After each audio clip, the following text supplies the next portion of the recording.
এই জুলাই সনদ শুধু কাগজে কলমেই থাকবে, এর কোনো বাস্তবিক রূপ আমরা দেখতে পাবো না। আগেও কোনো ঘটনা নাই, পরেও কোনো ঘটনা নাই, হঠাৎ করে এসে যে অগ্নিকাণ্ডের ঘটনাগুলো ঘটছে এগুলো একদম পূর্ব পরিকল্পিত নাশকতা।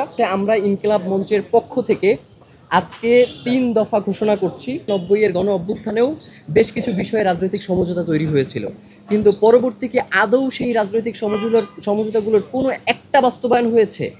মিডিয়ার স্বাধীনতা বলেন বা স্বৈরাচারী ব্যবস্থা যাতে আর কোনো পুনর্প্রবর্তন না হয়, এই বিষয়গুলোতে উল্লেখ রয়েছে। পরবর্তীতে কি আমরা দেখেছি কি দীর্ঘ ১৭-১৬ বছর ধরে শেখ হাসিনার স্বৈরাচারী শাসন আমাদেরকে মানতে হয়েছে। সুতরাং এই যে রাজনৈতিক সমঝোতা, এগুলোর জন্য যদি সুস্পষ্ট কোনো আইনি ভিত্তি তৈরি না হয়, এর বাস্তবায়ন প্রক্রিয়া সম্পর্কে যদি কোনো সুস্পষ্ট ব্যাখ্যা না আসে, তাহলে এই জুলাই সনদ শুধু কাগজে কলমেই থাকবে, এর কোনো বাস্তবিক রূপ আমরা দেখতে পাবো না।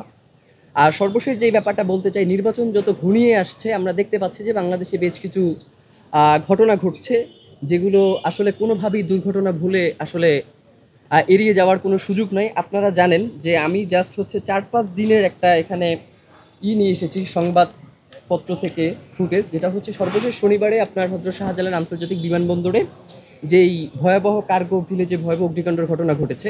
আপনারা জানেন যে শাহজালাল এয়ারপোর্টেই যেখানে অগ্নিকাণ্ডের ঘটনা ঘটেছে তার ৫০ থেকে ১০০ গজের মধ্যে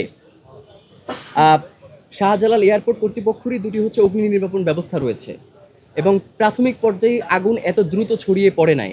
সুতরাং সেই ক্ষেত্রে আসলে কোন গাফলতির কারণে তারা প্রাথমিক পর্যায়ে আগুন নিভিয়ে দিতে সক্ষম হলো না। এবং আমরা দেখেছি যে ওইখানেরই কর্মকর্তারা তারা সাক্ষাৎকারে বলেছেন যে প্রাথমিক যখন প্রথম গোডাউনে আগুন লাগে তখন তারা বলেছেন যে আমরা এগুলো আগুন নিভিয়ে ফেলার ব্যবস্থা করি। তখন তাদের পক্ষ থেকে যারা উচ্চপদস্থ কর্মকর্তা রয়েছে তারা বলেছেন যে উপরের আদেশ না পাওয়া পর্যন্ত এই ব্যবস্থা নেওয়া যাবে না। তাহলে উপরের যারা আদেশ দিবেন তারা কি এই যে ধারণা করা হচ্ছে $1 বিলিয়ন সম পরিমাণ ক্ষতি হয়েছেন, তারা কি তার সেই দায়ভার নেবেন কিনা, সেটা আমরা প্রশ্ন রাখতে চাই। পাশাপাশি আপনারা জানেন যে এই যে এটা দুর্ঘটনা না, এটা যে পরিকল্পিত নাশকতা, তার একটা উদাহরণ আমি আপনাদেরকে দেই।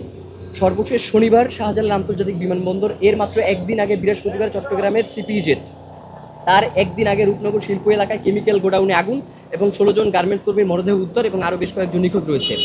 এর ২ দিন আগে সীসা তৈরির একটি কারখানায় আগুন লাগে এবং অগ্নিদগ্ধ হন ৭ জন শ্রমিক। এর আগে ২২শে সেপ্টেম্বর টঙ্গী সাহারা মার্কেটে কেমিক্যাল গোডাউন আগুন এবং ফায়ার সার্ভিসের ৪ সদস্য সহ ৫ জন নিহত হন। এই যে অগ্নিকাণ্ডগুলোর ঘটনাগুলো ঘটছে ধারাবাহিকভাবে, আগেও কোনো ঘটনা নাই, পরেও কোনো ঘটনা নাই, হঠাৎ করে এসে যে অগ্নিকাণ্ডের ঘটনাগুলো ঘটছে, এইগুলোকে আমরা মনে করছি যে এগুলো একদম পূর্ব পরিকল্পিত নাশকতা। বাংলাদেশের একমাত্র স্মার্ট সিটি বসুন্ধরা এখন আরো নিরাপদ, আধুনিকতায় আরো এক ধাপ এগিয়ে।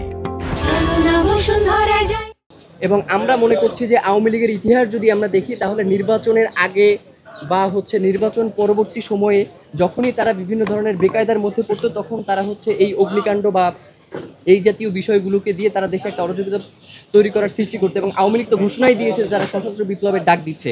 সুতরাং বর্তমান অন্তর্বর্তীকালীন সরকার এবং এজেন্সিদের দায়িত্বটা কি? তারা আসলে কি তাদের দায়িত্ব যাদের রাষ্ট্রের যে বিচার প্রক্রিয়া সেটাকে বাধাগ্রস্ত করা, নাকি রাষ্ট্রকে গোয়েন্দা তথ্য সরবরাহ করে রাষ্ট্রের কার্যক্রমকে সচল রাখা? এই প্রশ্নটাও আপনাদের কাছে রাখছি। সর্বশেষ যেটা বলে শেষ করতে চাই সেটা আমরা ইনকিলাব মঞ্চের পক্ষ থেকে আজকে ৩ দফা ঘোষণা করছি। সেটা প্রথম দফা যেটা, সেটা জুলাই সনদ বাস্তবায়ন প্রক্রিয়ার সুস্পষ্টতা এবং জুলাই সনদের আইনি ভিত্তি ৩১শে অক্টোবরের মধ্যে বাস্তবায়ন করতে হবে, এটা কোনোভাবেই আর ডিলে করা যাবে না। নাম্বার ২, এই যে কেপিআই স্থাপনাগুলোতে বারংবার করে আগুন লাগছে, এইগুলোর ক্ষেত্রে যে নিরাপত্তা ব্যবস্থা সেটা জোরদার করতে হবে। এবং নাম্বার ৩ যেটা, সেটা জুলাই সনদের যে দায়মুক্তি, সেটা ধরেন আপনার আন্দোলন করে জুলাই যোদ্ধাদেরকে দায়মুক্তি নিতে হয়, এটা আসলে অত্যন্ত নিন্দার। তো আমরা চাচ্ছি যেই ৫ম সংশোধনীর মাধ্যমে যেই দায়মুক্তির ব্যাপারটা ঢুকানো হয়েছে সেটা অতি দ্রুত বাস্তবায়ন করা হোক, এবং জুলাই যোদ্ধাদেরকে, শহীদ পরিবারকে পূর্ণাঙ্গ সহায়তা, তাদের চিকিৎসা সেবা এবং তাদের দায়মুক্তির ব্যবস্থা অতি দ্রুত গ্রহণ করা হোক।